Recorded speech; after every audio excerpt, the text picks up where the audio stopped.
Hello champs. आज हम लोग जो बातें करने वाले हैं it is of very advance level और ये केवल और केवल हमारे फाइनल वाले बच्चों के लिए ही एप्लीकेबल है। इंटरमीडिएट वाले बच्चों के लिए this is not applicable. So this lecture from now onwards जो भी हम लोग इस पे लेक्चर करेंगे वो मैं आपको पहले ही बता दूंगा, वो हमारे केवल फाइनल वाले बच्चों के लिए है। तो special cases of GST taxability में हम लोग कुछ केसेस ऐसे देखेंगे जो सप्लाई वाले चैप्टर में तो थे, मतलब सप्लाई वाले चैप्टर में कहीं ना कहीं थे ये इशू, बट इनका डिस्कशन ना अलग से नहीं किया गया। तो अलग से अभी हम लोग कर रहे हैं। पहला है tenancy rights. Tenancy right refer to the legal rights granted to a tenant by a landlord to occupy and use property, subject to the terms and conditions agreed upon in a tenancy agreement. These rights are primarily governed by local rental laws and the specific government between landlord and the tenant. Okay.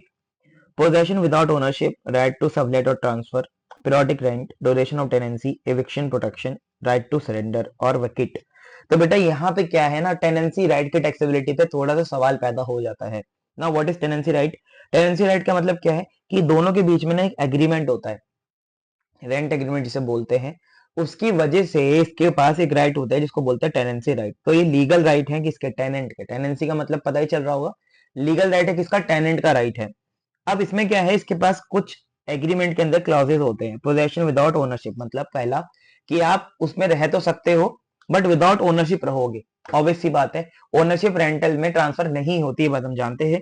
दूसरा, right to sublet और transfer. इन some cases जो tenant होता है वो आगे किसी और को किराए पे चढ़ा सकता है, ये सेम टू सेम प्रॉपर्टी जो उसने ली है बट किसी और को सबलेट कर सकता है। It is subletting, known as subletting.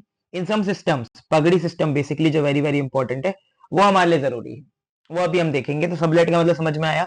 Tenant may have the right to transfer और sell the tenancy rights to a third party often with the landlord's consent and sharing of proceeds. मतलब tenant क्या करेगा, किसी और को आगे वो चीज क्या नाम है ट्रांसफर करेगा, टेनेंसी राइट, उस घर में रहने का अधिकार, किराए पे लेने का अधिकार ट्रांसफर करेगा। Now whole issue is about this only. इसको बोलते हैं pagdi system. The pagdi system is a rental agreement common in certain states. The tenant pays a one time premium called pagdi to acquire tenancy right over a property. जैसे मैंने क्या बोला, मैंने कि मुझे एक प्रॉपर्टी के टेनेंसी राइट चाहिए, मैं आपको 10,000 रुपए दे रहा हूं एक्स्ट्रा। टेनेंसी राइट का मतलब अब ये पर्टिकुलर प्रॉपर्टी सिर्फ मैं ही किराए पे लिया हूं और मैं ही किसी और को दे सकता हूं, क्योंकि now I have tenancy rights. ठीक है, आपको मेरी बात समझ में आ रही है? जैसे कोई रोड पे दुकान है, वो बहुत ही प्राइम लोकेशन पे है, तो उसके टेनेंसी राइट अगर आपने खरीद लिए तो फिर लैंडलॉर्ड उसको किराए पे नहीं उठा सकता, आप ही उठा पाओगे। नाउ ट्रांसफर जो करेगा राइट वो लैंडलॉर्ड ही होगा। तो ऑब्वियसली बात है, लैंडलॉर्ड आपको ट्रांसफर क्यों करेगा, वो अपना लॉस क्यों कराएगा? तो लैंडलॉर्ड क्या बोलेगा कि आप जो भी शेयरिंग इसमें मतलब प्रोसीड करोगे उसको शेयरिंग करना पड़ेगा मेरे साथ में। तो जनरली लैंडलॉर्ड इसका पैसा शेयर करते हैं। ठीक है, लेकिन जो ट्रांसफर ऑफ टेनेंसी राइट्स है, ये जो इशू है पूरा पगड़ी सिस्टम, ये क्या है, यही हमें समझना है। While the landlord retains ownership of the property, tenant gets the possession and pays periodic rent to the landlord. The tenant can sell the tenancy right, vacate the property in exchange for payment from the landlord. Okay. ये tax कैसे होता है? Transfer of tenancy right equal to supply of service, ये SOS है, ये बात आपको ध्यान रखनी है। अगर आपने ट्रांसफर ऑफ टेनेंसी राइट करे हैं तो it is known as supply of service, means it is a valid supply under GST. Sir why? 7(1) में हमने क्या पढ़ा था? फॉर्म्स ऑफ सप्लाई, तो उसमें रेंटल भी था, हाँ सर था, कंसिडरेशन भी था, हाँ सर था, और in course of furtherance of business भी था, तो हाँ सर, ये तीनों चीजें थी। अब ये तीनों चीजें टेनेंसी राइट के ट्रांसफर में आती हैं। देखो, transfer tenancy right against consideration भी है। टेनेंसी प्रीमियम जिसे बोला जाता है is classified as service under GST. It is considered a form of lease और renting of property which is explicitly defined as a service in para 2 of schedule 2। ठीक है, stamp duty and registration charges में apply but do not exempt the transaction of GST. समझ में आया आपको? ये बात याद रखनी है कि ये सेल ऑफ लैंड और बिल्डिंग नहीं है।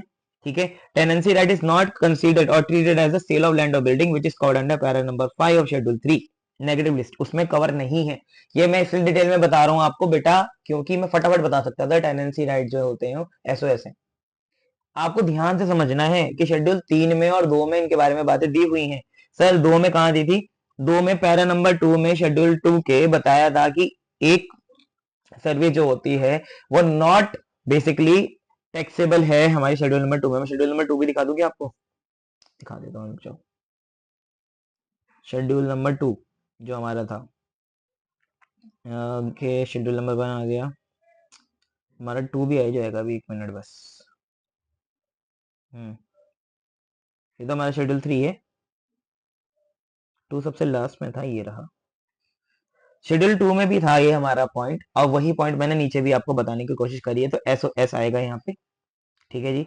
सबसे पहला पॉइंट टेनेंसी राइट का हमने देखा, पगड़ी सिस्टम। पगड़ी सिस्टम का मतलब क्या होता है, रिवीजन फटाफट करा देता हूँ। पगड़ी सिस्टम का मतलब क्या होता है बेटा, जब एक टेनेंट अपना राइट किसी और को ट्रांसफर करेगा तो इसको ट्रांसफर ऑफ सर्विस माना जाएगा, सप्लाई ऑफ सर्विस माना जाएगा, and it is squarely covered under GST and it is taxable. अगर कभी भी क्वेश्चन में ऐसा सिचुएशन बनता है जहां पे टेनेंट ने अपना राइट पगड़ी सिस्टम में, पगड़ी या प्रीमियम, टेनेंसी प्रीमियम लेते हुए ट्रांसफर कर दिया किसी को, तो बेटा वो टैक्सेबल है। और और ये बात याद रखना, शेड्यूल 3 के जो 5वें में बताया गया, पैरा नंबर 5वें में, कि आपका tenancy right sale of land और बिल्डिंग नहीं होता, क्योंकि it is just an right. अच्छा, taxable situation, outgoing tenant transfer tenancy right to a new tenant in exchange of tenancy premium. outgoing tenant surrenders tenancy right to the landlord for consideration. तो दोनों ही चीजों में taxable है बेटा। जैसे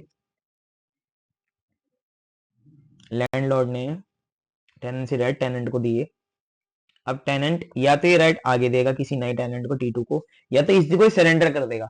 surrender करेगा तो कंसिडरेशन लेगा, तो टैक्सेबल है। टेनेंट आगे किसी को देगा तो कंसिडरेशन लेगा, तो टैक्सेबल है। ये बात आपको ध्यान रखनी है, पहली क्लैरिफिकेशन। दूसरी, exemptions under GST, residential renting a residential dwelling for a use as residence is exempt from the cases. अब बेसिकली ये ऊपर वाले के साथ ही है कि इसके अंदर कोई चीजें जो है वो एग्जाम्प्ट भी हैं। जैसे if the tenant is an unregistered person, तो residential dwelling for personal purpose, मतलब अगर हम किराए पे कोई प्रॉपर्टी लेते हैं तो GST में स्पेसिफिकली एग्जाम्प्ट है।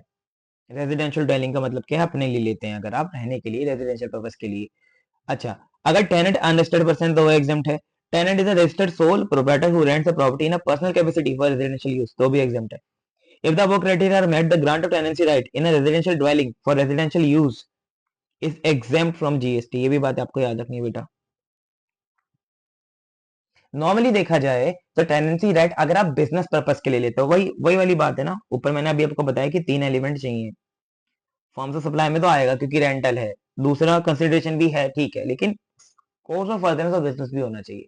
अगर आप रेजिडेंशियल ड्वेलिंग करते हो पर्सनल नेचर के लिए, then why are you cover here, तो यहाँ पे आप कवर नहीं होगे। यहाँ पे सिर्फ वो बंदे कवर है जो बिजनेस कर रहे हैं इस चीज का। नॉर्मल बंदा जो पर्सनल चीज को लिए ले रहा है, इसको पर्सनल ड्वेलिंग के ले रहा है, वो एग्जाम्प्ट है GST से। ओके, इसके बाद प्रायोरिटी सेक्टर लैंडिंग सर्टिफिकेट। ठीक है जी, ये भी इंपॉर्टेंट है, देख लेते हैं होते क्या है। PSLCs are certificate that allow banks to meet their priority sector lending obligations. Bank with surplus PSL lending sell these certificate to banks that need to meet their PSL target. Sir होता क्या है ये अभी बताते हैं। देखो, सबसे पहले मैं आपको बता देता हूँ कि ये है क्या, इसमें देखता हूँ एक्सप्लेनेशन दी है इसमें। हाँ, एक्सप्लेनेशन दी तो नहीं है नोट्स में।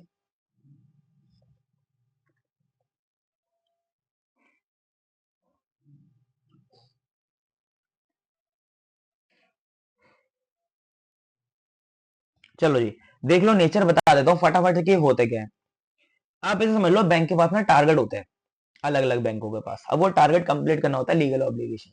तो एक बैंक दूसरे बैंक को ना सर्टिफिकेट ट्रांसफर करता था कि दूसरे वाले का जो है वो टारगेट पूरा हो जाए। अब ये जो ट्रांसफर हो रहा है, क्या इसको ट्रांसफर सिक्योरिटी माना जाएगा, नहीं माना जाएगा, ये हमारा इशू है। चलो पहले नेचर समझ लो। PSCs do not involve the transfer of actual loans और असेट्स। ये कोई एक्चुअल लोन या एसेट ट्रांसफर नहीं करते हैं बेटा, केवल सर्टिफिकेट कर रहे हैं। ठीक है, और डिटेल में समझाता हूँ आपको, है ना, ध्यान से समझना बेटा। मैं आपको ये समझा देता हूँ कि ये होते क्या है, और डिटेल में समझना। RBI जो है ना हमारा, ये आप क्लास नोट्स में लिख लेना बेटा, क्लास नोट्स में लिखना आपके लिए जरूरी है इसको। आप क्लास नोट्स में इस चीज को लिख लेना, मेंशन कर लेना कहीं पे भी जहाँ पे आपको करना है, क्योंकि हमारे सिलेबस का हिस्सा नहीं है कि ये होते क्या हैं। हमारे सिलेबस में जैसा आप जानते हैं खाली इनका GST ट्रीटमेंट है। तो बेटा RBI एक एंटिटी है हमारी कंट्री में, आप सभी को पता है। RBI क्या करता है, हर एक बैंक को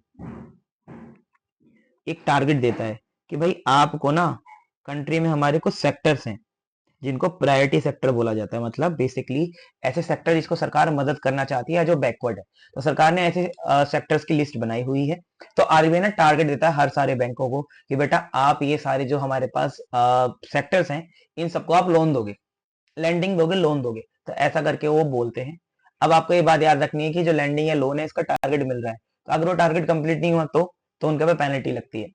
तो उस टारगेट को पूरा करने के लिए एक बैंक जिसकी अभी के लिए मान लो पूरी हो गई है क्या चीज, वो टारगेट पूरा हो गया है, लेकिन एक दूसरा बैंक है जिसका टारगेट अभी पूरा नहीं हुआ, तो बेटा वो उसको ट्रांसफर कर सकता है, यही इशू हमारा है। मैं अभी आपको दोबारा बताता हूँ। तो प्रायोरिटी सेक्टर्स कौन कौन से हैं इंडिया में? एग्रीकल्चर तो हो गई, एमएसएमई भी है। तो एग्रीकल्चर और एमएसएमई, एमएसएमई आप जानते हैं, ठीक है जी। एमएसएमई है, एग्रीकल्चर है, और स्मॉल और मार्जिनल वाले हैं, और अदर्स हैं, चार बेसिकली हैं। अब आरबीआई सबको लिमिट देता है, मतलब टारगेट देता है, टारगेट दे दिया, टारगेट दे दिया, जैसे मान लो बैंक ऑफ बड़ौदा का दे दिया कि बेटा आपको 200 करोड़ रुपए जो है लैंड करने हैं इनको, प्रायोरिटी सेक्टर्स को, प्रायोरिटी सेक्टर्स को आपको लैंड करने हैं 200 करोड़ रुपए। अब आप फाइनल के बच्चे हो, आपको आरबीआई के बारे में बहुत अच्छे से पता है, you also know a lot about direct taxation, income taxation, है ना। आपने इंटर में जीएसटी भी पढ़ा, तो आपको ऑब्वियसली बात है कि बहुत सारी चीजें ऑलरेडी पता है सप्लाई के बारे में भी, इसलिए हम लोग अंडरस्टैंडिंग अपनी यहाँ से थोड़ा ऊपर लेके चलेंगे। मैं आपको बेबी चीजें नहीं समझा पाऊंगा यहाँ पे ज्यादा, ताकि लेक्चर ज्यादा लंबा ना हो जाए। बेबी चीजें समझने के लिए फिर आपको इंटर का कोर्स दोबारा देखना पड़ेगा, उत्कर्ष बैच जैसा अभी हमारा चल रहा है, तो फिर आप वहां से फर्स्ट लेक्चर से देखते हुए आइए, फिर यहाँ पे आना, क्योंकि यहाँ पे सिर्फ एडवांस इशू है जिसमें मैं मान ये एक्सपेक्ट करके चलूंगा कि आपकी अंडरस्टैंडिंग एक लेवल तक है, उसके बाद ही मैं आपको समझा पाऊंगा। क्योंकि अगर आप बिल्कुल जीरो से समझने की कोशिश करोगे तो नहीं हो पाएगा पॉसिबल, समझ लो ना आप मेरी बात को। चलो, आरबीआई ने बेटा टारगेट दिया सारे बैंकों को। सर टारगेट क्यों दिए जाते हैं?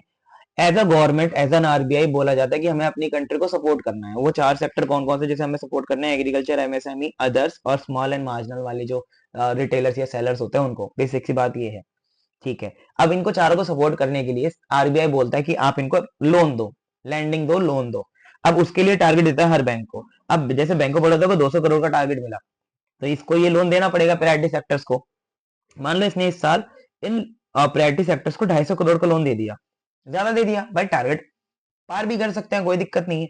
अब ऐसी हमारे पास बैंक ऑफ इंडिया भी है। अब बैंक ऑफ इंडिया को मान लो मिला है 150 करोड़ का टारगेट, ये आरबीआई डिसाइड करता है कि किसको कितना टारगेट देना है। ओके, अब 150 करोड़ का जो टारगेट मिला हुआ है, इसमें अभी ये सिर्फ 100 करोड़ कर पाए, कितने रह गए? 50 करोड़ रह गए। अब 50 करोड़ का टारगेट इनको पूरा करना है, लेकिन ये एक्चुअली में अब तो लैंड नहीं कर सकते, साल खत्म होने वाला है। तो ये क्या करेंगे, क्योंकि इन्होंने 250 कर दिया, ये अपना 50 करोड़ का सर्टिफिकेट, 50 करोड़ का priority sector lending certificate, certificate transfer कर देंगे इनको। एक पोर्टल होता है जिसको बोलते हैं ई कुबेर पोर्टल, आरबीआई चलाता है इसको भी। अब इसमें क्या होगा ना बेटा, कि लोन तो बीओबी ने दिया है, पैसे भी वही वसूलेगा, लेकिन ये जो सर्टिफिकेट है ना, ये वाला पीएसएलसी वाला, ये हम लोग ट्रांसफर कर देंगे बैंक ऑफ इंडिया को, ताकि बैंक ऑफ इंडिया का भी टारगेट कंप्लीट हो जाए। तो ये जो ट्रांसफर है ना, ये ट्रांसफर जीएसटी में है, ये नहीं है कवर्ड, ये है इशू में। अब अगर आप बैकग्राउंड समझ गए तो हम टैक्सेबिलिटी की तरफ बढ़ते हैं, ठीक है। PLCs are not considered securities under GST, ये सिक्योरिटी नहीं माने जाएंगे, क्योंकि बहुत सारे लोगों को ना डाउट हो रहा था, क्लैरिफिकेशन नहीं आई थी कि एक बैंक ने दूसरे बैंक को ट्रांसफर कर दिया, तो बेटा ये तो जीएसटी में कवर नहीं होना चाहिए, क्योंकि ये तो सिक्योरिटी की तरह है ना। हमने सिक्योरिटी में पढ़ा था कि सिक्योरिटी मींस एनीथिंग, एनीथिंग जिसको ट्रेड किया जा सकता है, तो इसको भी ट्रेड कर रहे हो, इस पे ई कुबेर पे कर तो रहे हो भाई। एक ने बेचा, एक ने सेल किया, दूसरे ने परचेज करा, तो ये तो फिर सिक्योरिटी माना जाएगा। तो सरकार ने क्लियर करा सिक्योरिटी नहीं है, instead they are treated as goods. ये एसओजी है, ये एसओजी है इनकी तरह, इन सर्टिफिकेट की तरह। Earlier these goods attracted VAT, but under GST they are taxable without exemption. Okay, PLCs are taxable as goods under GST, SOG हैं, ये आपको याद रखना है, वेरी वेरी इंपॉर्टेंट। पेपर में एसओजी के हिसाब से याद रखना है, पेपर में ये याद नहीं रखना पड़ेगा कि क्या होते हैं, बस ये याद रखना है कि एसओजी होते हैं। No exemption apply to their trading, इसके ऊपर कोई एग्जाम्पशन नहीं है, सबको जीएसटी देना पड़ेगा। ITC, bank buying पीएलसीज can claim ITC on the GST paid during the purchase of the certificate. Now you better know about the ITC, मैं मान के चल रहा हूँ आपको आईटीसी के बारे में पता है ऑलरेडी, क्योंकि आपने इंटर में जीएसटी पढ़ा है। नाउ पीएलसी के ऊपर आप आईटीसी क्लेम कर सकते हो, क्योंकि जब हमने उसके ऊपर जीएसटी दिया है यार, तो हम लोग आईटीसी क्यों नहीं क्लेम कर सकते? तो कोई भी सेक्शन नंबर 17, 16 कुछ भी हो, वो सब ओवरराइड करते हुए अलाउ कर दिया आईटीसी।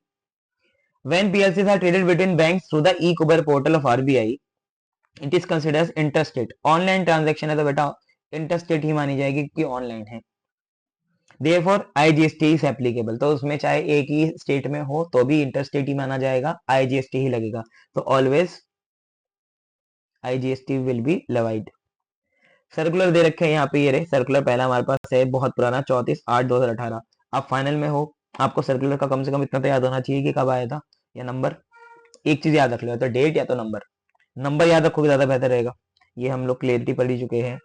फिर एक और सर्कुलर है 2019 में, ये बताया कि इंटरेस्ट रेट सप्लाई। तो पहले सर्कुलर ने बताया कि एसओजी है, दूसरे सर्कुलर ने बताया कि इंटरेस्ट रेट सप्लाई है। तो बेटा मैंने आपके लिए सारे सर्कुलर जो रेलिवेंट थे इससे एक ही जगह इकट्ठे कर दिए हैं, इसलिए बोलता हूँ ये मटेरियल परचेज कर लो, इसके अलावा कुछ और पढ़ने की जरूरत नहीं पड़ेगी।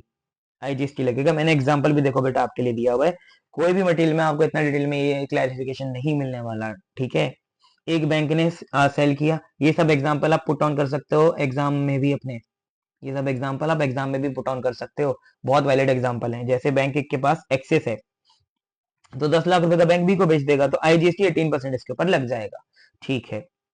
जीजी पॉइंट भी मैंने आपको बता दी यहाँ पे क्रक्स, ये गुड्स होते हैं, एसओजी होते हैं, सिक्योरिटी नहीं है, ठीक है। सेकंड, ये टैक्सेबल है, no exemptions are available, okay. IGST इसके ऊपर लगता है और आईटीसी इसके ऊपर लिया जा सकता है। तो बेसिकली आपको जो यहाँ पे प्रायोरिटी सेक्टर लैंडिंग सर्टिफिकेट के बारे में बातें याद रखनी है वो बेटा 4 बातें हैं। These are SOG, these are taxable, no exemptions are allowed. Third, these are considered as interstate supply. ATC is available on these kind of taxes paid or as GST on these kind of supply, ठीक है। Okay, दो circular हैं, पहला circular हमारा 34/8/18, दूसरा 93/12/19। 34/8/18, 93/12/19। बेटा दो circular ने हमें यहाँ पे इंफॉर्मेशन दी, पहले ने बताया एसओजी है, दूसरे ने बताया इंटरस्टेट है। आई होप आपको मेरी बातें समझ में आ गई हो। हम लोग सेकंड पॉइंट पे आ गए, सॉरी थर्ड पॉइंट पे आ गए, liquidity damages, compensation penalty for breach of contract. Liquidated damages are a predetermined amount of money specified in a contract payable by one party to another in case of a breach of contractual obligation. These damages aim to compensate the aggrieved party for the loss incurred due to non-performance or delays. ठीक है, तो हमने यहाँ पे पहले meaning समझ ली liquidity damages की, ऐसी कंपनसेशन की भी समझ लेते हैं और पेनल्टी की भी समझ लेते हैं। These are 3 different things. GST में हमें बस ट्रीटमेंट समझना है बेटा, मैंने डेफिनेशन अपने आप से आपके लिए डाली है ताकि जब भी आप मटेरियल को रीड करें तो आपको बस समझ में आ सके। यहाँ पे 3 टॉपिक के बारे में ये बात कर रही है क्लैरिफिकेशन। पहली टॉपिक ये है हमारा कि लिक्विडेटेड डैमेजेस क्या होते हैं। सेकंड, कॉम्पनसेशन क्या होती है। कॉम्पनसेशन मतलब compensation is a monetary award और settlement paid to a party to make good the loss और damage caused by breach of contract और अदर लीगल ऑब्लिगेशन। अच्छा, लिक्विडेटेड डैमेजेस का एग्जांपल भी दिया है। Construction product is delayed beyond the deadline and the contractor pays a pre-agreed penalty of 10,000। तो basically liquidated damages में क्या होता है, प्री डिटर्मिनेशन होती है, पहले से डिसाइडेड होता है कि बेटा हम लोग आपको इतना पैसा देंगे अगर ये चीज नहीं कवर हो पाई। जैसे मैं आपको बोलूं कि हम लोग एग्रीमेंट कर लेते हैं, अगर मैंने आपका कोर्स 3 महीने में कवर नहीं कराया तो मैं आपको पूरी की पूरी फीस वापस कर दूंगा। ये लिक्विडेटेड डैमेजेस है क्योंकि एग्रीमेंट में लिखे हैं। कॉम्पनसेशन क्या होता है कि ये एक अवार्ड की तरह होता है, it is not predetermined, it is award which can be less और मोर, ठीक है, क्योंकि प्री डिटरमाइंड नहीं है तो इसका वैल्यू भी डिटरमाइंड नहीं होता। अभी एक तरीके से सेटलमेंट है टू अ पार्टी ताकि उसका लॉस गुड किया जा सके। तो मतलब इसके अंदर जो मैक्सिमम होगा अमाउंट कॉम्पनसेशन का वो लॉस के बराबर ही होगा, उससे ज्यादा नहीं हो सकता, ठीक है। Logistic company agrees to pay 2 lakh as compensation to a client for failing to deliver goods on time due to the negligence. तो 2 लाख रुपए है, जितना उनको नुकसान हुआ है उस लेट डिलीवरी की वजह से उतना रुपए दिया जाएगा, प्रीडिटरमाइंड नहीं होता ही, ओके। पेनल्टी तो आप जानते हैं, penalty the sum imposed, it is imposed on a party as a punitive measure, मतलब ताकि वो दोबारा इस चीज को ना दोहराएं, for a वॉलेटिंग a contract law और रेगुलेशन, किसी भी तरीके से हो सकता है लॉ तोड़ा हो, रेगुलेशन तोड़ी हो या कॉन्ट्रैक्ट ब्रीच किया हो। Telecom operator charges a penalty from a subscriber for early termination of service contract. अगर आप सर्विस, जैसे ये बैंक भी करते हैं यार, अगर आपने एफडी खुलवाई और एफडी आपने खुलवाई 1 साल की, 1 हफ्ते में बंद करवा दोगे तो बैंक पेनल्टी चार्ज करेगा आपसे। Clarification as per GST law, अब हम लोग क्लैरिफिकेशन पढ़ लेते हैं क्या है, हमने तीनों चीजें समझ तो ली, क्लैरिफिकेशन भी पढ़ लेते हैं। पहला, para 5E of schedule 2 of GST specifies. अब सबसे बड़ी बात यहाँ पे ये है कि क्या ये पैरा 5E में कवर है, नहीं, ये इशू है यहाँ पे, क्योंकि पैरा नंबर 5E में हमने पढ़ा था कि 3 बातें इसके अंदर होती हैं।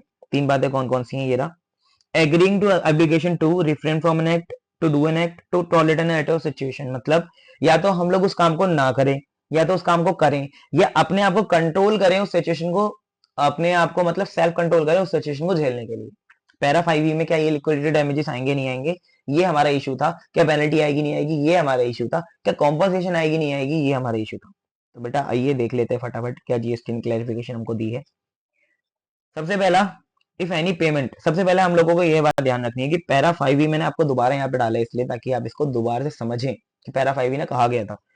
पैरा 5 ने ये कहा था, agreeing to the obligation to refrain from an act, tolerate an act और टू डू एन एक्ट। तीन बातें कही थी, पहली दूसरी तीसरी, मैंने आपको इंटर वाले बैच में भी समझाया था।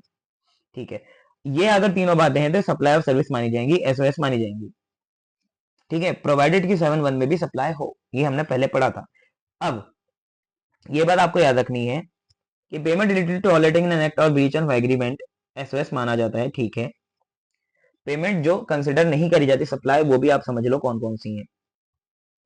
Payment that are purely compensatory nature without any direct link to supply of service और ऑब्लिगेशन, जैसे compensation paid under a force majeure closure where the breach is unintentional and not within the contract या control of party. तो basically यहाँ पे बात करें composition जो हम लोग कंट्रोल नहीं कर सकते, उसके ऊपर बेटा जीएसटी नहीं लगेगा, वो सप्लाई भी नहीं है। लेकिन अगर आपने पहले से डिसाइड कर रखा था तो फिर उसके ऊपर तो जीएसटी लगेगा। जैसे मैं यहाँ पे आपको सिनेरियो के हिसाब से समझाता हूँ। Delay in project delivery, contractor page damages, GST applicable है। क्योंकि यार पहले से आपने डिसाइड कर रखा था, एग्रीमेंट में था, आप मुकरो मत। अगर पहले से डिसाइडेड था तो फिर तो वही है। Tolerating a breach of contract qualifies the supply of service under para 5E, तो ये 5E में आ जाएगा। Late rent payment penalty by a tenant, GST इसके ऊपर भी लगेगा। Payment for tolerating late payment is a taxable supply of service. अगर ये सब एग्रीमेंट में होता है कि अगर आपने रेंट लेट कर दिया तो आपको इतनी पेनल्टी देनी पड़ेगी, तो टैक्सेबल है। कॉम्पनसेशन अंडर फोर्स मेजर, मतलब नेचुरल डिजास्टर की वजह से अगर आपने मान लो क्लोज करा दिया तो इसके ऊपर जीएसटी नहीं लगेगा, क्योंकि अनप्लैंड होता है। सरकार तो सीधा से कहना है यार, अगर आप पेनल्टी लेने के लिए पहले से ही बोल रहे थे और फिर ले भी रहे हो तो जीएसटी दो ना।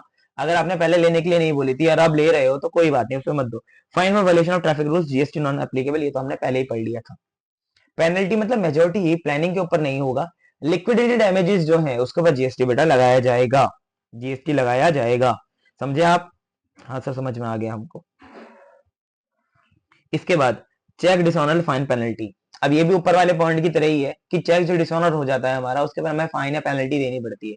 क्या उसके ऊपर जीएसटी लगता है? नहीं लगता। तो यहाँ पे समझ लिए, देयर इज नो इम्प्लाइड और express willingness from the supplier to accept और tolerate dishonour cheques. Imposing a final penalty does not imply that the supplier is agreeing to tolerate the act of check dishonor. समझे आप यहाँ पे कि अगर मैंने किसी को चेक दिया है और वो डिसऑनर हो गया, यहाँ पे बैंक की बात नहीं है बेटा, यहाँ पे बात है सप्लायर की। अगर मैंने किसी को पैसा दिया, वो चेक डिसऑनर हो गया, तो वो मेरे पे पेनल्टी लगा देगा कि आपका चेक डिसऑनर हो गया। तो जो पेनल्टी है, क्या उस पर जीएसटी लगेगा? यहाँ पे बोला under GST law agreeing to obligation to tolerate an act of situation, उसको एसओएस माना जाता है। पैरा 5 ही देख रहे हो कितना इंपॉर्टेंट है। हाँ सर, लेकिन cheque dishonour fines penalties do not fall under this definition, ये इसके अंदर नहीं आएगा। मतलब चेक डिसऑनर जो है बेटा, वो यहाँ पे कवर नहीं है। क्योंकि मैंने आपको पहले भी इंटर में भी बताई थी ये बात कि डिसऑनर जब भी चेक होता है बेटा, तो डिसऑनर चेक के ऊपर जो भी पेनल्टी लगेगी, पेनल्टी लगी हुई है अगर आपने किसी वायलेशन की वजह से लगाई है, तो हम लोग इसे लगाते हैं so that you do not repeat it again, not to tolerate an act. Okay okay. इसके बाद penalty impose for violation of laws, इसके ऊपर तो जीएसटी नहीं लगता, नॉट टैक्सेबल, तो आपको पता ही है। लेकिन यहाँ पे समझ लीजिए आप, जैसे लॉ है हमारे, traffic rules, pollution norms, mining regulation are not considered supply of goods और सर्विसेज। ठीक है, this penalties are punitive, punitive मतलब ताकि आप दोबारा ना करें, इसको इसलिए किया गया है। Okay, for non compliance not payment for any service rendered, fine for mining excess minerals beyond permissible limit और mining without authorisation are penalties not payment for a supply. तो कोई भी तरीके की आपकी पेनल्टी हो, ये नाम भी अगर आपको दिख जाए माइनिंग डिपार्टमेंट पेनल्टी, जैसे मान लो मैंने आपको बोला था कि आप बेटा 5,000 टन निकाल सकते हो, 5,000 टन निकाल सकते हो किसी माइन से, आपके पास राइट है 5,000 टन का, लेकिन आपने निकाल लिया 5,001, तो बेटा क्या इस पे एक पे जो पेनल्टी लगी है वो कवर होगी जीएसटी में? नहीं बेटा, वो कवर नहीं है। Penalty impose for breaking traffic rule और pollution norms serve to deter violation and ensure compliance, not fees for tolerating unlawful behaviour, ये तो आप बात जानते ही है। Financial penalty impose by government authority for statutory violation are not taxable under GST. Okay, forfeiture of salary और bond amount for premature termination employment, मतलब जैसे मैंने कहीं पे जॉब ज्वाइन करी और वहां पे मैंने बॉन्ड साइन करा कि मैं 1 साल तक नहीं छोड़ूंगा, अब मैं प्री मैच्योर अपनी जॉब छोड़ रहा हूं तो मुझे कुछ पैसा वहां पे करना पड़ेगा। जो मैंने पैसा पे किया गया इसके ऊपर जीएसटी लगेगा नहीं लगेगा, whether it is a supply और not. Purpose of salary forfeiture bond recovery, पहले पर्पस समझे, बैकग्राउंड समझे, फिर आगे बढ़ते हैं। Employment contractor often include provision for salary forfeiture और bond recovery if an employer leaves the job before agreed minimum period, अगर जो समय तय है उसके पहले वो छोड़ देते हैं जॉब को, तो उनको एक पर्टिकुलर अमाउंट पे करना पड़ता है, किसको? एम्प्लॉयर को। This provision aim to discourage non serious employees and ensure job commitment. तो इसलिए बनाया गया है, ठीक है। तो इसका पर्पस समझे, पर्पस इसलिए बनाया गया है ताकि एम्प्लॉय काम ना छोड़े, जितना उन्होंने वादा किया है उतना तो एटलीस्ट काम करें वो, और हमारे पास रेगुलर एम्प्लॉयज भी मिल जाए हमको, हमारे पास ऐसे एम्प्लॉय ना हो जो जल्दी से काम छोड़ के भाग जाते हैं। अच्छा, नेचर ऑफ रिकवरी, अगर छोड़ के भाग जाते हैं रिकवरी कैसे करते हैं? Such recoveries are not a consideration for tolerating the premature quitting of employment. Obviously बात है, प्रीमेच्योर क्विट कर रहे हैं तो उसकी वजह से कोई कंसिडरेशन नहीं है। Consideration means you are giving something for something. Quid pro quo होता है ना, मतलब समथिंग इन रिटर्न। अगर मैंने जॉब छोड़ा तो उसकी वजह से तो पेनल्टी लग रहा है, लेकिन क्या वो उसकी कंसिडरेशन है? नहीं है। तो since these recovery are penalties and not payment for a service, they do not attract GST. एक को गल यू हैव टू रिमेंबर, थानू एक गल याद रखनी चाहिए, for your upcoming examination these things will be asked by your institute. बल्ले बल्ले हो जानी है अगर आपने पेपर में इस गल को गेट बांध लिया है तो। चलिए जी, nature of late payment fees, ये क्या है? लेट पेमेंट सरचार्ज और फीस। नेचर क्या होता है? Late payment fees fines penalty are commonly charged when customer miss the last payment date for services such as electricity, water, telecommunication. Sir सारे issue तो इधर इधर ही घूम रहे हैं। हाँ बेटा, सारे इशू ऊपर नीचे ही हैं, लेकिन अलग अलग हैं एक दूसरे से, इसलिए अलग अलग पढ़ा भी रहे हैं। जैसे वाटर का, इलेक्ट्रिसिटी का, आप जो मतलब नॉर्मली सब्सक्रिप्शन सर्विस होती है आपकी, अगर आप उसका पैसा नहीं दे पाते तो पेनल्टी लगती है। क्या उसके ऊपर जीएसटी है? This facility is naturally bundled with the main supply. Electricity और water supply is considered an ancillary service. ये वेरी वेरी इंपॉर्टेंट है। देखा, अब बात फंस गई ना यहाँ पे। Bundling with principal supply, the facility of late payment is not a separate service but is ancillary to the main supply. Even if described as tolerating the act of late payment, it is assessed as a part of the principal supply. The late payment surcharge or fees is taxed at the same rate, as the principal supply. अब देखो, बहुत सारे बच्चे जो याद रख लेंगे short में, यार पेनल्टी के ऊपर जीएसटी नहीं है। पेनल्टी के ऊपर जीएसटी नहीं है तो क्या इलेक्ट्रिसिटी बिल की पेमेंट हमने लेट करी है, जो हमें पेनल्टी लगी है, क्या उसके ऊपर भी जीएसटी नहीं है? बेटा उसके ऊपर जीएसटी लगाया जाएगा, उसके ऊपर लगेगा, because these are considered as the ancillary, मतलब द सेकेंडरी और the part of the principal supply. If principal supply is taxable then this supply is also taxable. GST treatment for the late payment fees differ from the treatment of cheque dishonour penalties which are not taxable as discussed earlier. मैंने आपको बता दिया कि cheque dishonour वाली penalty या late fees अलग होती है, ये अलग होती है। जब ये अलग अलग करा रहा हूं, याद रखो इस बातों को। भाई बहुत इंपॉर्टेंट बातें हैं, एमसीक्यू में भी आ जाएगा तो आप गलत कर जाओगे। इसीलिए कर जाओगे क्योंकि इलेक्ट्रिसिटी वाला आपने समझा ही नहीं ना, बाद में क्लैरिफिकेशन क्या दिया जीएसटी डिपार्टमेंट ने। आपको सर्कुलर नंबर नहीं याद रखने, मत रखो, ट्रीटमेंट तो याद रखो एटलीस्ट। ओके जी, आपको समझ में आया? लेट फीस, सरचार्ज फीस सबको समझ में आया? इलेक्ट्रिसिटी वगैरह के पे स्पेसिफिकली अप्लाई होगा। फिक्स्ड चार्जेस फॉर पावर, मतलब कंपोनेंट्स ऑफ इलेक्ट्रिसिटी प्राइसिंग। आपको समझना पड़ेगा पहले थोड़ा प्राइसिंग का, है ना। मैंने मटेरियल इस तरह से डिजाइन किया है बेटा, जिसमें आप सेल्फ स्टडी भी मारोगे ना तो भी समझ में आ जाएगा, बट मैं आपको करा रहा हूँ स्पेशली सो दैट आपको और क्लैरिटी दे सकूं। Electricity pricing has two main component, दो कंपोनेंट होते हैं generally, minimum fix charge, variable charge. Minimum fix charge क्या होता है कि आप यूज करो या ना करो इतना पैसा देना पड़ेगा। कहाँ कहाँ होता है? दिल्ली वाले इस बात को नहीं समझ पाएंगे क्योंकि दिल्ली में केजरीवाल है और केजरीवाल ने बिजली कर रखी है मुफ्त। वैसे बहुत सारी जगहों पे ऐसा होता है कि एक फिक्स्ड चार्ज होता है, बाकी वेरिएबल होता है जनरली बिजनेस के लिए। ये वो हमारी घर वाली बिजली नहीं है, it is power which is use in factories. तो फैक्ट्री में जब यूज होते हैं कमर्शियल पर्पज के लिए, तो वहां पे एक चार्ज फिक्स्ड होता है, चाहे यूज करो मत करो, और एक वेरिएबल होता है। ठीक है सर, इसको बोलते हैं capacity charge. Charge to ensure availability of power supply irrespective of the actual usages, मतलब ये लगेगा ही लगेगा, और ये वाला पैसा जितना आप यूज करोगे पर यूनिट कंजम्पशन के हिसाब से लगेगा। अच्छा, fixed charges are levied to cover cost incurred by the power generator for maintaining the infrastructure required to supply electricity irrespective of the amount consumed। ठीक है। Electricity supply exemption, the supply of electricity exempt from the GST as per entry number 104 और notification number 2 2017। ये आपने पढ़ा होगा, notification number 217 में आपने पढ़ा होगा इलेक्ट्रिसिटी जनरेशन और डिस्ट्रीब्यूशन दोनों ही एग्जाम्प्ट है जीएसटी से। Fixed charges, since these are part of electricity supply these are also exempt from GST. दोनों ही एग्जाम्प्ट है, जीएसटी से ऊपर जीएसटी नहीं लगेगा। क्यों? वैसे फिक्स्ड चार्ज के ऊपर लगता जीएसटी, लेकिन क्योंकि fixed charge is a part of main supply which is exempt from GST, इसलिए इसके ऊपर जीएसटी नहीं लग रहा। सप्लाई है ये सप्लाई है, सारे गुड होल्ड करती है सप्लाई के, बट जीएसटी में क्योंकि स्पेसिफिकली एग्जेम्प्टेड है इसलिए इसको कवर नहीं किया गया। Nature of cancellation charges, cancellation charges आप समझिए यहाँ पे, cancellation charges are common business practice in services like hotel accommodation, tour and travel service, transportation services. जैसे ओला में लग जाती है ना, ओला में आपने क्या किया, राइड कैंसिल करी तो कैंसिलेशन चार्ज लगता है, क्या उसके ऊपर जीएसटी है नहीं है, आइए समझते हैं। These charges are collected as a compensation for cost involved in making prior arrangement for the internet supply, cost incurred due to the cancellation of supply, Indian railway reserving tickets. आपने देखा है ना, अगर आप टिकट बुक करते हैं train की और आप कैंसिल कराते हैं तो उसमें आपके कुछ पैसे कट जाते हैं, इसको बोलते हैं कैंसिलेशन चार्जेस। ये एयर में भी होता है, फ्लाइट में भी होता है, होटल्स में भी होता है। एडवांस दे देते हैं, एडवांस देके बुकिंग कराते हैं ना, पूरे पैसे, एडवांस के पूरे पैसे देके बुकिंग कराते हैं, फिर बुकिंग कैंसिल कराते हैं तो पैसे आपके कटते हैं उसमें से। अच्छा, transportation services are composite supply, है ना, कंपोजिट सप्लाई होती है। आई एम एक्सपेक्टिंग कि आप इंटर पढ़ के आए हैं, प्लीज प्लीज प्लीज मेरी एक्सपेक्टेशन को मत तोड़ना। I know you little remember about section number 8 जहां पे हमने कंपोजिट सप्लाई पढ़ा था। वापस बोल रहा हूँ यार, देखो, अगर आपने याद बेसिकली नहीं कर पा रहे हैं, अभी रिकॉल नहीं कर पा रहे, do not jump directly on the final lectures, watch inter lecture first, उसके बाद फाइनल पे आइए, तो ये अच्छे से समझ में आएगा लिंकेज। सेक्शन 8 हमें बता दें कि कंपोजिट सप्लाई है। Now composite supply means what, composite supply are supply which are supplied naturally together, natural bundle, है ना, हमने नेचुरल बंडल पढ़ा था इसमें, बंडल, तो नेचुरल बंडल होता है। ट्रांसपोर्टेशन एक नेचुरल बंडल है, जैसे इसके अंदर ऑनलाइन बुकिंग प्लेटफॉर्म और फिजिकल बुकिंग सेंटर होते हैं, access to basic facility, waiting room, lounges, washrooms, preferred seat allocation, baggage holding and other conveniences. Cancellation facilitation is naturally bundled with the principal supply, जैसे transportation. तो basic सी बात क्या है, transportation और ये सारी की सारी सप्लाई ज्यादातर कंपोजिट सप्लाई होती हैं, क्योंकि इनके अंदर डिफरेंट सर्विसेज और भी इंक्लूडेड होती हैं, ये मोर देन वन चीज होती है। तो बेसिकली इसमें क्या है कि cancellation facilitation is naturally bundled, ये कैंसिलेशन की फैसिलिटी जनरली मेन के साथ ही दी जाती है। जब आप ओला बुक करते हो तो उसके साथ ही कैंसिलेशन की फैसिलिटी आपको मिलती है।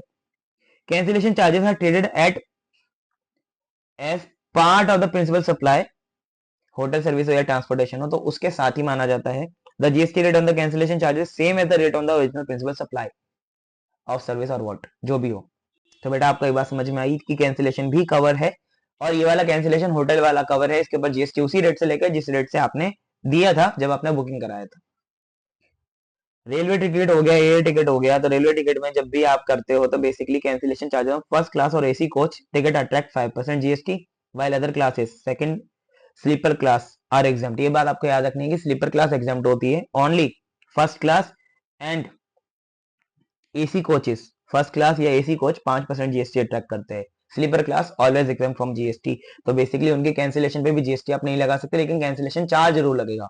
दो सिचुएशन हो गए, देख लो। रेलवे में अगर आप एसी बुक कराते हो या फर्स्ट एसी लेते हो, क्लासेस होती हैं आपको पता होगा, first AC, second AC, third AC, फिर स्लीपर, फिर जर्नल। तो बेटा जर्नल और स्लीपर के अंदर तो कोई भी जीएसटी लगता ही नहीं है, तो जब जीएसटी नहीं लगता तो उस टिकट को कैंसिल कराने के ऊपर भी कोई चार्ज नहीं लगेगा। इनके ऊपर जीएसटी 5% लगता है, तो कैंसिलेशन पे भी 5% जीएसटी लगेगा। Non refundable air ticket cancellation attack GST at the same rate. तो एयर में तो यार बहुत गंदा हिसाब है, वहां पे तो एक भी रुपया आपको शायद वापस नहीं मिलता, तो पूरा का पूरा जीएसटी लगेगा। Forfeiture of deposit or cancellation charge for hotel booking or tour packages is assessed at the GST rate applicable to the respective service. तो बेटा सब में जीएसटी टैक्सेबल है। Special case forfeiture of earnest money, देखो, breach of an agreement to sell an immovable property, आपको पता है बयाना बोलते हैं इसको, पता है आपको ये बात। प्रॉपर्टी डीलर जो होते हैं वो क्या करते हैं, जैसे ए को प्रॉपर्टी बेचनी है बी को, और बोला कि भैया आप क्या करो, थोड़ी सी टोकन मनी दे दो ताकि आपकी प्रॉपर्टी हम बुक कर लें, फिर आप बाद में खरीदते रहना, पैसे देते रहना। अब बाद में प्रॉपर्टी इसने नहीं खरीदी तो ब्रीच ऑफ कॉन्ट्रैक्ट हो गया, तो जो अर्नेस्ट मनी है इसका फॉरफीचर हो गया, जब्त कर लिया। क्या टैक्सेबल है नहीं जीएसटी में, आइए देखते हैं। No consideration received by the buyer, forfeiture serves as the compensation for losses और एज अ पेनल्टी, है ना, लॉस या पेनल्टी की तरह तो सर्व कर रहा है, क्योंकि भैया बी ने किसी और को प्रॉपर्टी नहीं बेची आपके चक्कर में, फिर आप भी नहीं खरीद रहे हो। फॉरफीचर ऑफ अर्नेस्ट मनी, अच्छा ये देखो, यहाँ पे तो ये हो गया government penalty. Forfeiture of earnest money by the government और local authority, natural resource allocation bidding is not taxable as no service supplied. तो गवर्नमेंट के केस में तो टैक्सेबल सर्विस है ही नहीं है, ठीक है, ये बात आपको याद रखना है कि यहाँ पे तो टैक्सेबल है ही नहीं और यहाँ पे भी टैक्सेबल नहीं है। नॉन टैक्सेबल सिचुएशन है दो, एक और दो। जैसे बयाना वाला हिसाब है, इसके ऊपर जीएसटी नहीं है, नो जीएसटी, क्योंकि किसी सर्विस से जुड़ा हुआ नहीं था, तो इसके ऊपर कोई जीएसटी नहीं है। Okay. Cancellation charges taxable at the same rate, ठीक है। Unless money forfeiture non taxable as it involves no supply of goods और सर्विसेज, ठीक है। Why not unless money forfeiture they are penalties और कंपनसेशन, तो इसको पेनल्टी की तरह ट्रीट किया जा रहा है, इसलिए इसके ऊपर कोई जीएसटी नहीं है। लेकिन बेटा लेकिन कैंसिलेशन चार्जेस के ऊपर जीएसटी है, याद रखना बेटा, भूल मत जाना। Warranty replacement and repairs, manufacturers or supplier often provide warranty coverage for goods or services. During the warranty period, they may replace goods, parts or offer repair services to customers, typically without charging extra at the time of service. जैसे मैंने कुछ चीज खरीदा, mobile खरीदा, तो उसको warranty मिलेगा ही मिलेगा जब मैं खरीदूंगा। तो जब मैंने खरीदा तो मेरे को वारंटी मिला। अब मैंने वारंटी जब मिला तो जब मैं मान लो उसमें कोई कमी आ जाती है, मैं सर्विस सेंटर पे लेके गया, उसने ठीक करके दिया है ना, बिना पैसा लिए। तो बिना पैसा लिए ठीक करके दिया, तो क्या उस पर जीएसटी लगेगा? क्या नहीं लगेगा? ये देखो, आओ देखते हैं।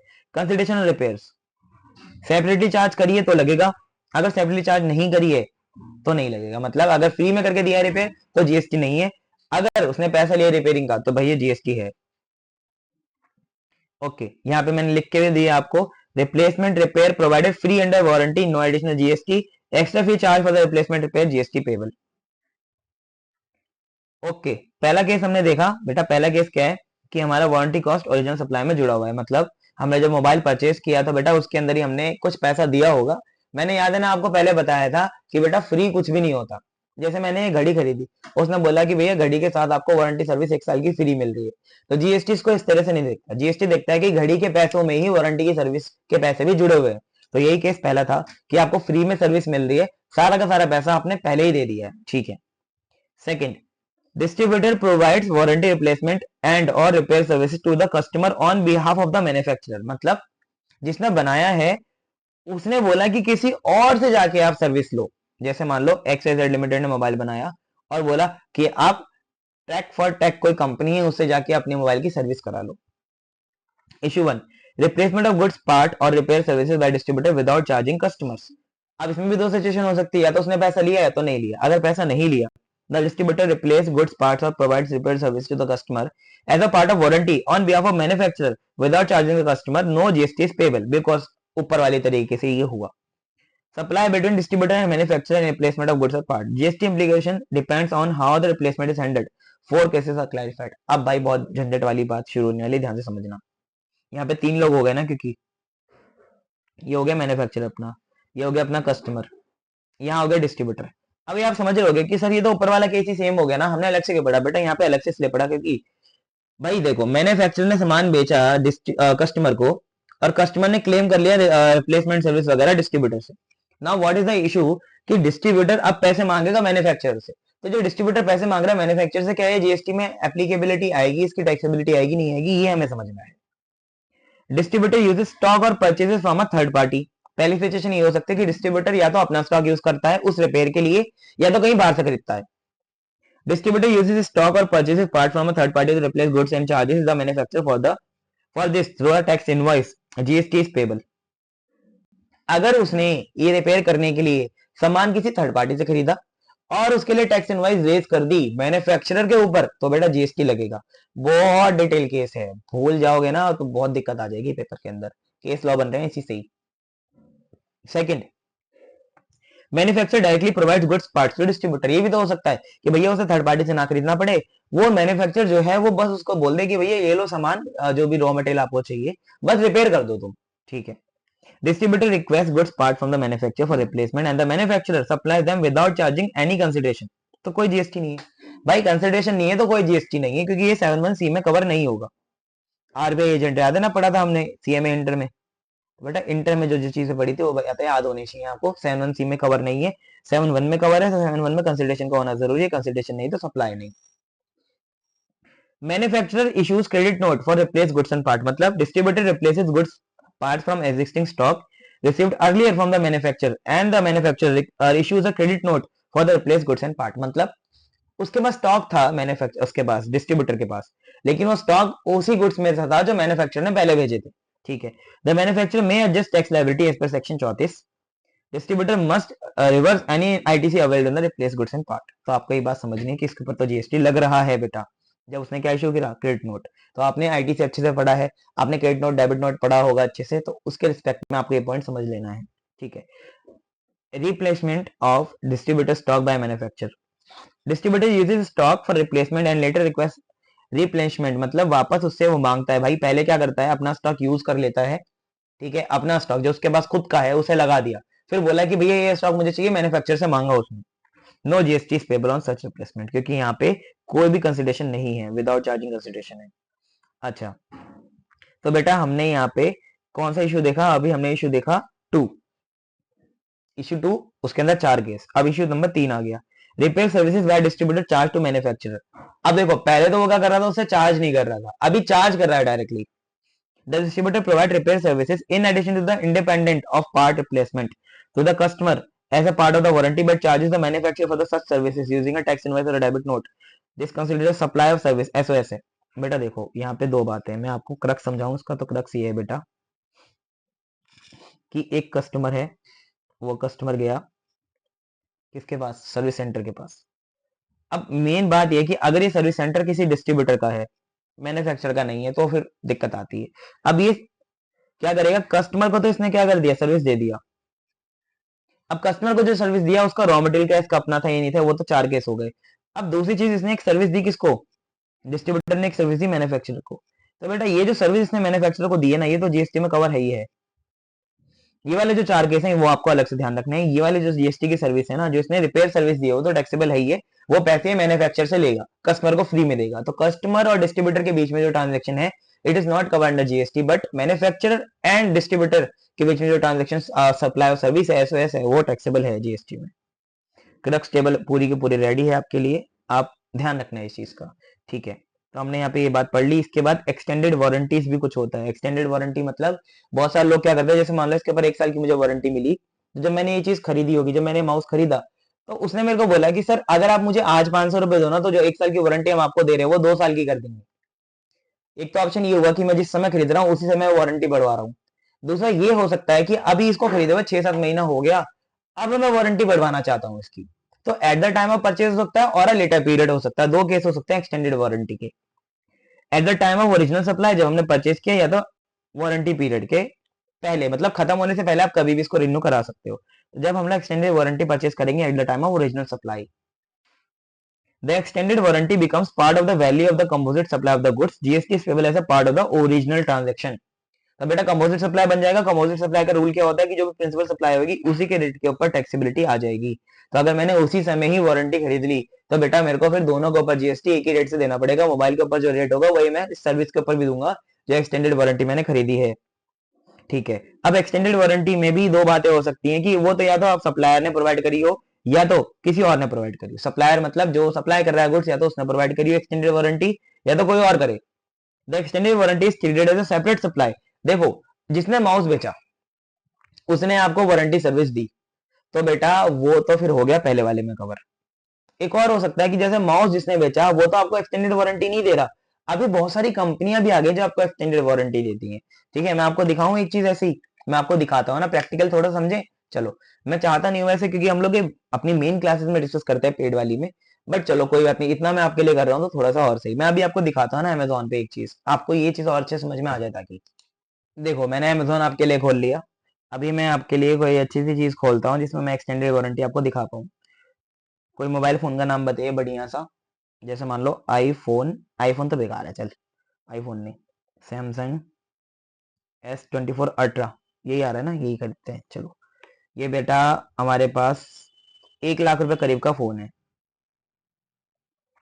ठीक है बेटा, 1 लाख रुपए करीब का फोन है। अब देखो एक चीज यहाँ पे समझना, ये यहाँ पे वारंटी सर्विसेज भी आपको एक्स्ट्रा मिल सकती है।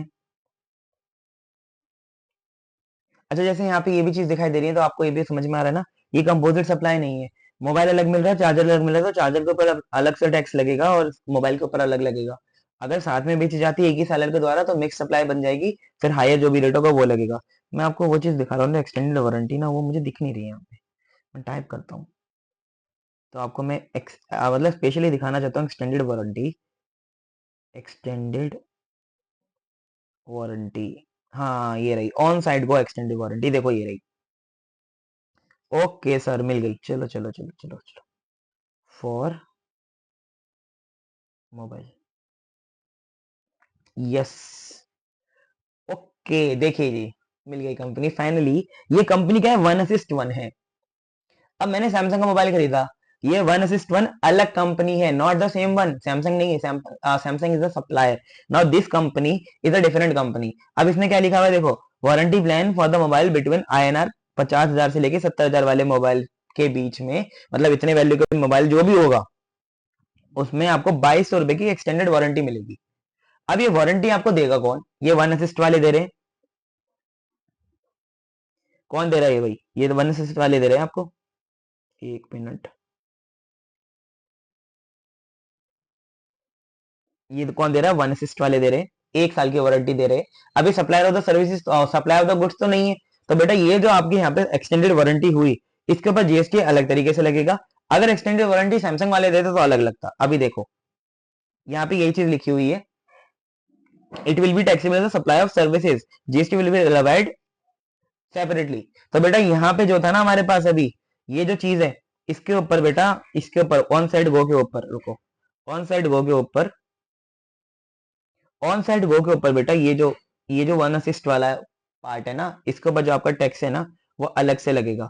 इसके ऊपर एसओएस के हिसाब से अलग से टैक्स लगेगा, because it is a supply of services not supplied by a supplier. Supplier देता तो ये चीज हम लोग कंपोजिट में डाल देते, बट क्योंकि ये कोई और दे रहा है इसलिए हम लोग इसको कंपोजिट में नहीं डाल सकते। ठीक है। Extended warranty purchase after the original supply. अब ओरिजिनल सप्लाई के बाद अगर आप खरीदते हो तो क्या होगा, अगर आप ओरिजिनल के बाद कभी भी खरीदोगे तो GST will be applicable as a separate supply of services. फिर तो कोई दिक्कत नहीं है। पहले दिक्कत ये आती थी कि कंपोजिट में माने कि सेपरेट माने, तो कंपोजिट में मान रहे थे जब वो सप्लायर देता है, और अगर आपको सप्लायर के अलावा कोई इंसान देता है तो उसको फिर सेपरेट ही मान देते। लेकिन मतलब सप्लाई के बाद आपने परचेस कर लिया, उसके बाद वारंटी कभी भी एक्सटेंडेड कराओ तो बेटा वो सप्लाई ऑफ सर्विसेज एसओएस अलग से माना जाएगा। Okay okay. PLC for residential commercial properties 11वां पॉइंट। इसके बाद 12वां, 13वां, हमारे पास मेरे ख्याल से 16वां ही, 16 तक है। चलो, तो मैं अब आपको ना यहाँ से कराऊंगा नेक्स्ट क्लास में बेटा, ठीक है। 11 से कराएंगे, 11 से 16 अब हम लोग अगली क्लास में करेंगे। आज हमने 50 मिनट का ऑलमोस्ट सेशन लिया, ये सिर्फ चैनल वाले बच्चों के लिए है। हमने इंफॉर्मेशन जो थी एडिशनल वो कवर करी है, मैं बार बार बोल रहा हूँ, ठीक है। And do like the video. अंगूठा छोड़ना बहुत जरूरी है यार, फाइनल वाले बच्चों के लिए भी मैं मेहनत कर रहा हूँ। I know I know I know कि ये हो सकता है कि बहुत सारे बच्चों को हेल्प करेगा, हो सकता है, क्या मैं चाहता हूँ बहुत सारे बच्चों को हेल्प करे, उसके लिए आई नीड योर हेल्प। मैं चाहता हूँ कि इसकी रीच जो हो वो बहुत सारे स्टूडेंट तक जाए, इसके लिए आपको मुझे हेल्प करना पड़ेगा। Do support me in this basically journey of learning. ठीक है, अब हम नेक्स्ट क्लास में मिलेंगे। बाय बाय जी, टाटा।